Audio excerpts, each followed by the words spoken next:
Palaging sinasabi ni Galton Buddha sa kanyang mga mag-aaral na ang ating mga salita ay maaaring maging napakalakas.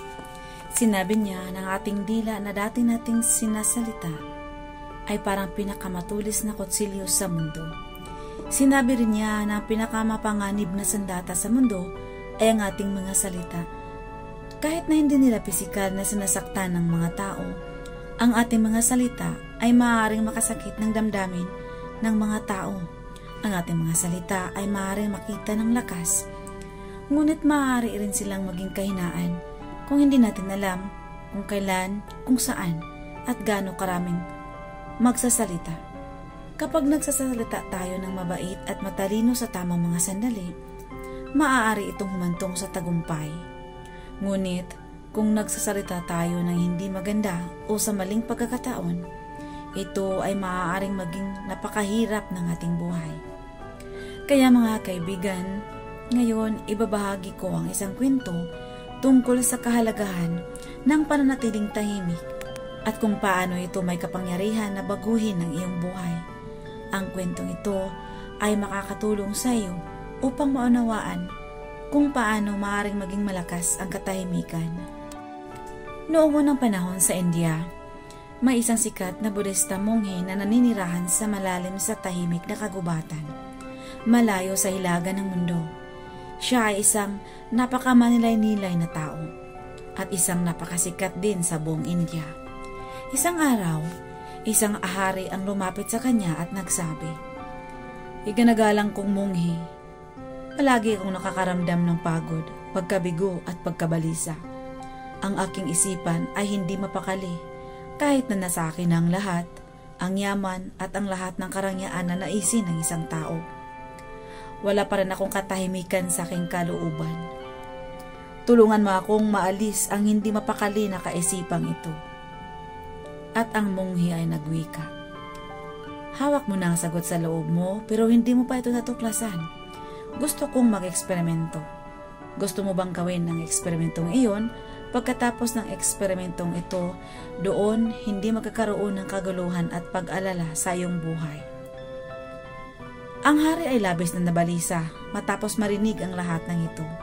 Ngunit hiniling sa monghe na sabihin sa kanya kung ano ang gagawin at sinabi, "Handa akong gawin ang lahat para sa aking kapayapaan ng isip."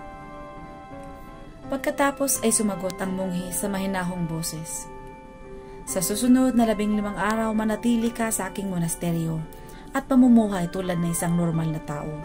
Sa loob ng 15 araw na ito, tatahimik ka ng mag-isa at magsasalita ng kaunti hanggat maaari." Sumang-ayon ang hari sa plano ng monghe. Sa unang araw, napansin niyang mas magulo ang kanyang kaisipan kaysa sa karaniwan. Maraming tanong at pag-iisip ang paulit-ulit na sumusulpot at nakaramdam siya ng pagkabalisa sa pamumuhay ng isang simpleng buhay tulad ng iba.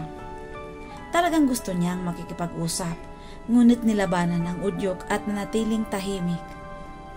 Tahimik lamang siyang nakaupo, ngunit habang tumatagal ang gabi, nagsisimula siyang makaramdam ng hindi inaasahang pakiramdam ng kalmado at kaligayahan. Ang karanasang ito ay naging palaisipan sa kanya dahil hindi niya maintindihan kung bakit nawawala ang kanyang pagkabalisa. Kinabukasan, ang hari ay patuloy na nagpalipas ng oras sa pag-iisa.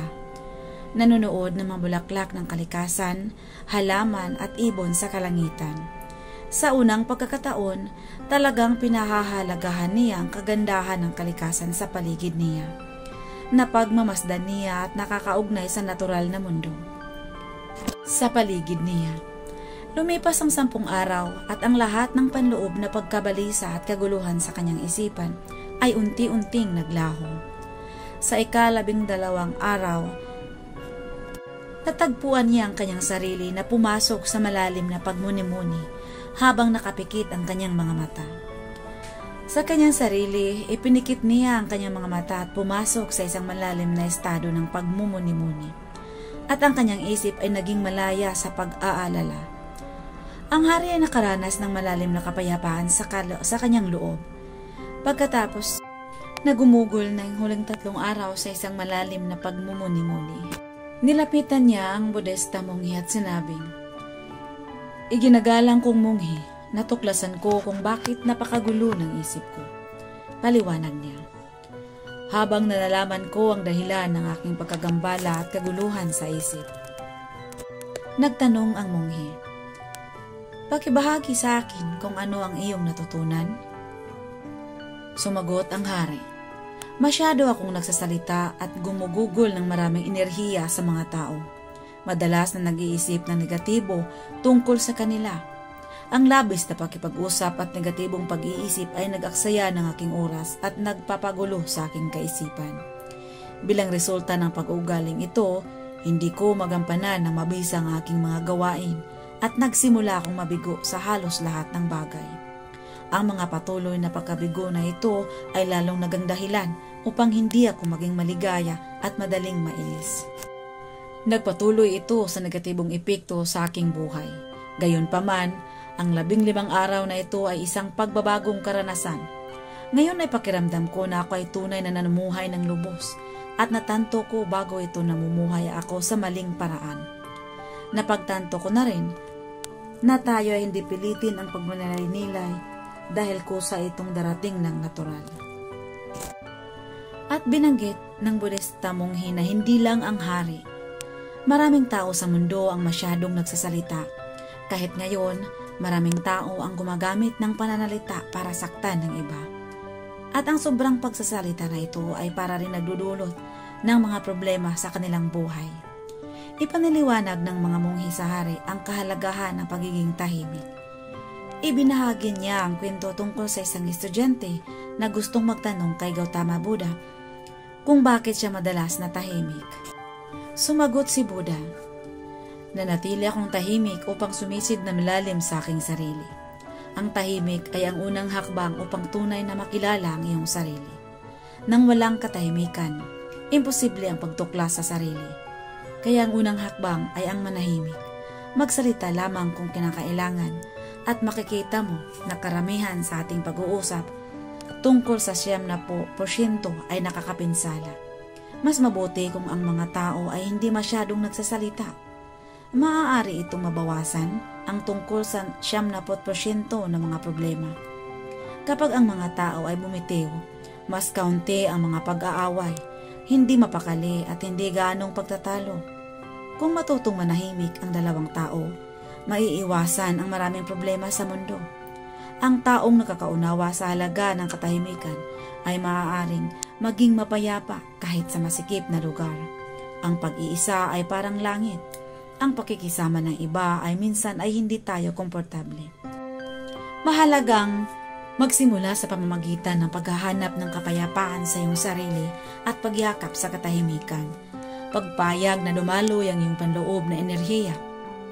Anyayahan ang iyong pag-iisip na tumira.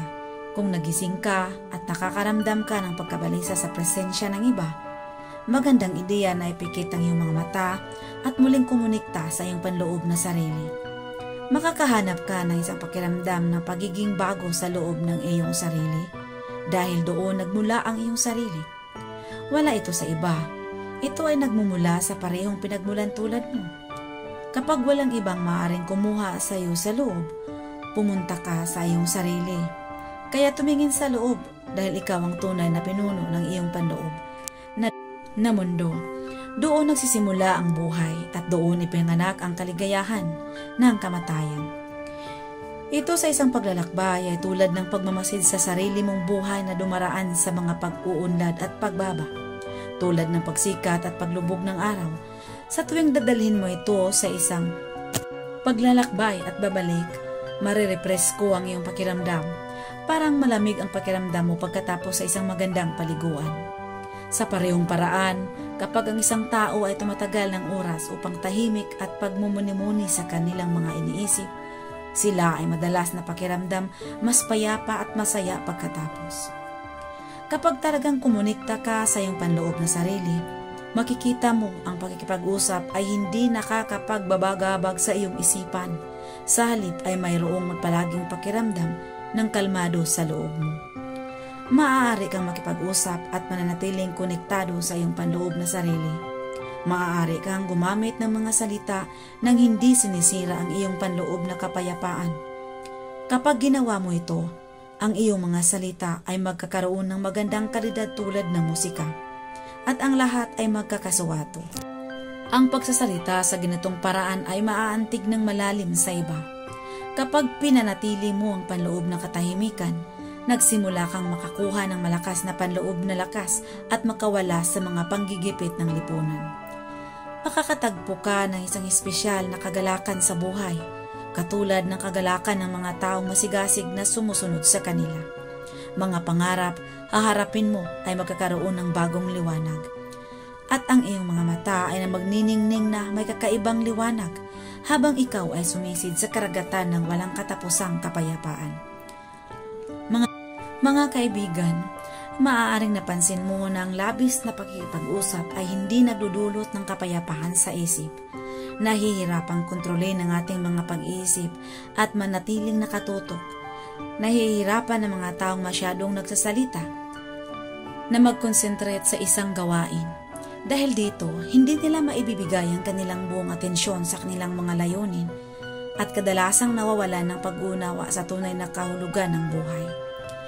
Ginagawa itong mas mahirap upang makamit ang kanilang ninais na tagumpay.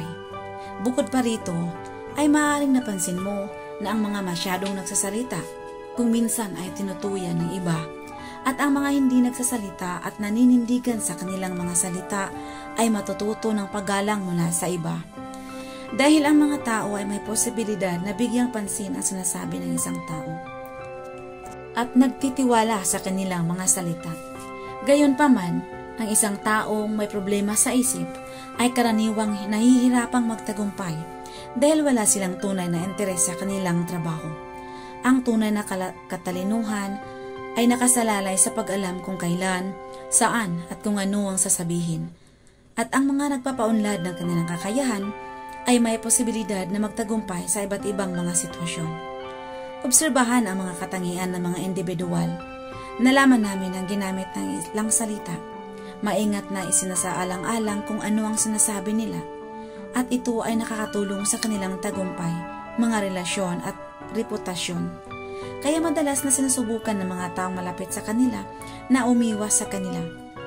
Sa mga sinaunang teksto mula sa iba't ibang kultura, madalas nilang pinag-uusapan kung paano sinasalamin ng ating mga salita ang ating mga paniniwala at pinahahalagahan. Mas may kamalayan ang pagmumuni-muni ay makakatulong sa atin na maunawaan ang ating sarili ng mas mahusay. Kaya aking mga kaibigan, iminungkahi kung gumugugol ka o gumugol ka ng hindi bababa sa 20 minutong mag-isa sa pag-iisa araw-araw. Ito ay maaaring magdulot ng napakaraming positibong pagbabago sa iyong buhay. Kung nakahanap ka ng inspirasyon sa kwentong ito, please support my channel by hit the like button, sharing it with your friends, and leave a comment below with your thoughts. And for moments of motivation and tranquility, don't forget to subscribe. This is Inday Amazing Stories. Salamat at manatiling pinagpapala.